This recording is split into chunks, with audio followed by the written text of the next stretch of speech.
minière. Les premières infrastructures de la zone économique spéciale de Inda seront fonctionnelles d'ici la fin de l'année 2023. L'annonce a été faite ce samedi 12 novembre par le ministre des zones économiques spéciales Jean-Marc Tister-Tikaya lors de la pose de la première pierre des travaux de construction de la dite zone par le président de la République Denis Sassou Nguesso. Sur une superficie de 500 000 hectares, les travaux de construction de ce premier module seront exécutés par la société Eurise. Écoutons Jean-Marc Tister-Tikaya, ministre des zones économiques spéciales, dans son allocution. Ce grand projet va générer dans sa première phase 8 000 emplois directs et 16 000 emplois indirects, soit sur la période 24 000 emplois à terme. Il convient donc de rappeler que bien que bénéficiaires d'un régime douanier, fiscal et de change particulier, les entreprises implantées dans cette zone économique restent soumises aux dispositions du Code du travail de la République du Congo. À ce titre, elles s'engagent à employer en priorité les Congolais. Priorité est donc donnée à la main-d'œuvre locale. J'ai donc l'honneur de vous annoncer que les 150 jeunes formés à l'école du génie travaux des forces armées congolaises ont conduit des engins de travaux publics et dans les métiers du bâtiment vont être progressivement déployés sur ce chantier. Le chronogramme de développement défini prévoit que les premières usines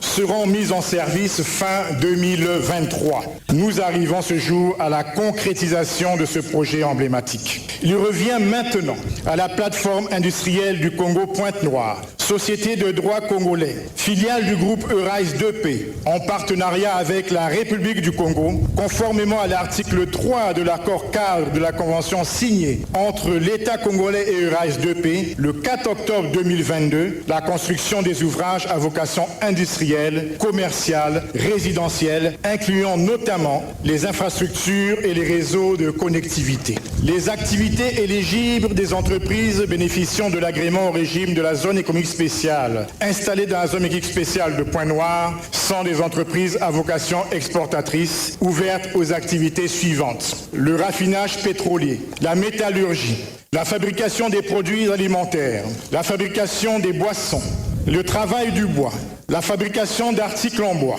la fabrication de papier, de carton et d'articles en papier en carton, l'imprimerie et la reproduction d'enregistrements, l'information et la communication, la fabrication des produits chimiques, le travail du caoutchouc et du plastique, la fabrication de matériaux minéraux, la réparation et l'installation de machines et d'équipements professionnels, la fabrication d'articles et de produits textiles, la fabrication d'articles d'habillement et la fabrication de produits électroniques et informatiques, la fabrication d'équipements électriques, les activités artistiques, sportives et récréatives, les activités de services de soutien et de bureau, les activités spécialisées, scientifiques et techniques, les activités financières et d'assurance, la production et la distribution d'électricité et de gaz, la production et la distribution d'eau, d'assainissement, de traitement des déchets et de dépollution, le commerce de gros et activités intermédiaires et le tourisme.